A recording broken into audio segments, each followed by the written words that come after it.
أنا علشان أقنعك بفكرة معينة هعمل التالي: هجيب دليل اللي بيكون من مجموعة من المقدمات والمعطيات، ومن خلاله هنستنتج الفكرة أو النتيجة اللي أنا عايزها. يبقى دليل، استنتاج، نتيجة.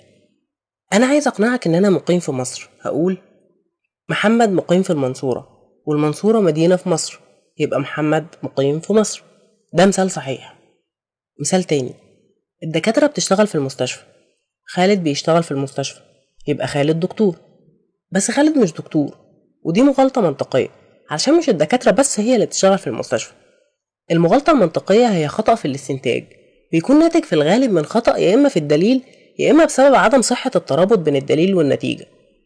لو دققت حواليك هتلاقي المغالطات المنطقية في كل مكان، حتى جوه دماغك، وجزء من قناعاتك الشخصية مبني أساسا على مغالطات منطقية. في ناس كتير بتعمل كده بدون ما تاخد بالها. معرفتك بالمغالطات المنطقية هيخليك تقدر تحمي نفسك من الخديعة. في أكتر من نوع للمغالطات المنطقية، الحلقة دي تبسيط لأشهرهم مع الأمثلة. 1. الاحتكام إلى سلطة. طالما شخص ليه سلطة قال كده يبقى صح، مع إنه ممكن يكون متحيز. الباحثين كلهم أجمعوا على إن أكتر عربية من ناحية الأمان هي تويوتا، على حسب دراسة مولتها شركة تويوتا. أو ده مش مجال خبرته أساسا. أنا هاخد الدواء ده عشان يعالج الأرق اللي عندي، الأستاذ بتاعي في المدرسة نصحني إن ده أحسن دواء مناسب ليا. 2. الاحتكام إلى الشعبية. طالما الناس كلها بتعمل كده يبقى أكيد صح. معجون السنان ده الأكتر مبيعا حول العالم، يبقى هو أحسن نوع. الناس كلها على الفيسبوك شايفة الموضوع بالطريقة دي، يبقى هي دي الطريقة اللي صح. 3. الاحتكام إلى الجديد. طالما الدول المتقدمة بتعمل كده يبقى أكيد صح. الأمريكان شايفين إن رقم 13 رقم نحس، يبقى هو نحس. 4. الاحتكام إلى القديم. طالما إنه متعارف عليه من زمان يبقى أكيد صح. حط علامة الإيد الزرقاء دي على باب بيتك، دي بتمنع الشياطين. الناس من زمان وطول عمرهم بيعملوا كده. 5. الاحتكام إلى المنشأ. بنحكم على الحاجة على حسب مصدرها. لو جاي من مكان أنا موافق عليه تبقى صح جدا، لو مكان مش موافق عليه تبقى غلط جدا. أنا مش مهتم أتعلم أي حاجة جاية من الغرب، دول كفار. أنا مش هستخدم التقنيات الزراعية دي كلها معمولة في إسرائيل. 6. الاحتكام إلى الجهل. طالما انت مش عندك أدلة تثبت عدم صحة أمر ما يبقى هو صح، والعكس برضه. انت ما تقدرش تثبت ان مفيش كائنات فضائية، إذن يبقى في كائنات فضائية. انت ما تقدرش تثبت ان في كائنات فضائية، إذن يبقى مفيش كائنات فضائية. 7. الشخصنة.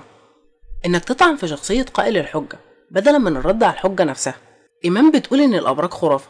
إيمان اللي عندها 17 سنة شايفة ان الأبراج اللي عمرها آلاف السنين خرافة. رأيك إيه اللي انت عايز تقوله في الشغل؟ انت لسه عيل صغير. 8. الشخص الذي. انك تستخدم التجارب الشخصية عشان تدعم رأيك وفكرتك، على الرغم من انها ممكن تكون حالات فردية، مش قانون ينفع تطبقه على كل الناس. ايوه انا عارف ان مكتوب على علبة السجاير انها بتسبب السرطان، بس انا عمي بيدخن بقاله 40 سنة وما جالوش سرطان، تبقى السجاير ما بتجيبش سرطان ولا حاجة. 9. التعميم. انك تبقى شايف ان اثبات صحة جزء كافي لاثبات صحة الكل. محمود النهاردة اول درس ليه في الكيمياء، هيخرج من الحصة بيقول على الرغم من انها لسه اول حصة اقدر اقول لكم انها هتبقى مادة مملة جدا. كل الممثلين مغرورين وقلالات الذوق. انا شفت احمد السقا امبارح بقول له ممكن اتصور معاك، نفض لي وما ردش عليا. 10. التركيب اللي هو خصائص الجزء على الكل. 11. التقسيم اللي هو خصائص الكل على الجزء. الراجل ده ارهابي يبقى اهله كلهم ارهابيين. الزمالك احسن فريق في مصر السنة دي، يبقى حارس المرمى بتاعه احسن حارس مرمى في مصر السنة دي. 12. الاحراج الزائف، ابيض اسود. تتبرع معانا ب50 جنيه لجمعية حماية البيئة ولا انت بتشجع تدمير البيئة؟ تنتخب المرشح ده وتوافق على رأي سياسي ولا انت خاين لوطنك؟ 13. خطأان يصنعان حق. حاتم قاعد في الشقة مع اصحابه وعين الاكل بتاعه في التلاجة، هيفتحها بالليل مش هيلاقي الاكل، حد سرقه، يبقى المفروض هو يسرق اكل مكانه. ليه كل القلق من الفساد اللي عندنا؟ الفساد موجود في كل الدول حتى الدول المتقدمة. 14. تسميم البئر. تلغيم بسؤال. هتخلي الطرف التاني يبان بصورة المذنب عن طريق سؤال فيه افتراض مسبق، وأيا كان إجابته هيبان مذنب. خالد هيشوف علي قاعد مع أصحابه على القهوة، هيسأله أنت لسه بتضرب مراتك؟ لو جاوب بنعم أو لأ هو كده كده مدان. ممكن التلغيم كمان بلفظ أو كلمة. ممكن تستخدم كلمات ليها أكتر من معنى. يدعي الحكم أن الكرة ركلة جزاء، أو تشوه فكرة شخص بإنك تحط معلومات سلبية عنه قبل ما يتكلم. خالد المغرور اللي شايف نفسه وفاكر إنه بيفهم في كل حاجة وعارف كل حاجة، خلينا كده نسمع هو بيقول ايه عن الموضوع الفلاني. أنا مش محتاج أقول لشخص ذكي زيك إنه يرشح المرشح الفلاني. 16 رجل القش، إعادة صياغة حجة الشخص الآخر وتحريفها لجعلها أضعف. محمود شايف إن الدولة لازم تزود ميزانية التعليم عشان تتقدم. هاني هيرد عليه: أنت إزاي بتكره وطنك بالطريقة دي وعايز تسيب البلد من غير سلاح وتقلل ميزانية الجيش؟ 17 المنطق الدائري، بيكرر الحجة في الدليل والنتيجة بدلا من إثباتها. هنا الاستنتاج والنتيجة مربوطين ببعض. هاني هيسأل الدكتور: ليه ببقى عايز أنام لما باخد دواء الحساسية؟ هيرد عليه: عشان دواء الحساسية بيسبب النعاس. لاحظ إن الدليل والنتيجة نفس المعنى. أحسن شعب في العالم هو الشعب الفلاني. طب مين اللي قال الكلام ده؟ الشعب الفلاني نفسه. 18 ليس اسكتلندي حقيقي، هو هيدعي ادعاء وانت مهما اثبتت له خطأ الكلام ده هيفضل يحرك فيه بصورة ما ينطبقش عليها الدليل اللي انت جايبه. هيثم شايف ان كل الاسكتلنديين امناء جدا. انت هتقول له: بس انا اعرف واحد اسكتلندي حرامي ولسه طالع من السجن. هيرد عليك ويقولك: لو كلامك صح يبقى الاسكتلندي اللي انت تعرفه ده مش اسكتلندي حقيقي. 19 انحياز التأييد، بيختار المعلومات اللي ممكن تثبت صحة كلامه ويتجاهل أي حاجة تانية ممكن تخالفها. هينشل على الحيطة وبعد ما بيعمل الثقب هيرسم دايرة حواليه ويقوله إنه قناص.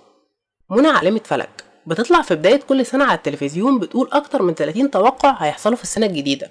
لما واحد فيهم بس بالصدفة يحصل هيبقى دليل على إنها بتعرف تقرا المستقبل. 20 الرنجة الحمراء، عرض مواضيع جانبية عشان تشتت الانتباه عن الموضوع الأصلي، زي ما المجرمين زمان كانوا بيستخدموا الرنجة عشان يشتتوا انتباه كلاب البوليس. مي ما طبختش النهارده، جوزها هيقول لها: ما طبختيش ليه؟ بدل ما ترد على السؤال هتقول له: وانا من امتى بعمل حاجه بتعجبك؟ انا الاسبوع اللي فات قضيته كله بنضف الشقه.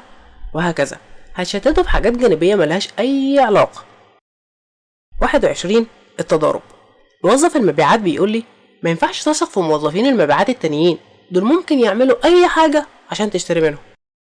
22 المؤامر، انك تفترض ان في ارتباط بين اعادة المحاولة وانها ممكن تصحح نفسها. لو رميت عملة معدنية وجيت 5 مرات ورا بعض على وضع الصورة، المرة السادسة هتبقى شايف ان احتمالية انها تكون كتابة اكبر، مع انها كل مرة منفصلة عن التانية ومفيش اي علاقة بين الرميات وبعضها. 23 السبب الزائف، مش شرط ان حاجتين حصلوا ورا بعض انهم سبب بعض. النهاردة هالة لبست فستان جديد وداليا شافتها، بعدها ب10 ساعات هالة فستانها اتقطع، تبقى داليا عينها وحشة وحسدت الفستان.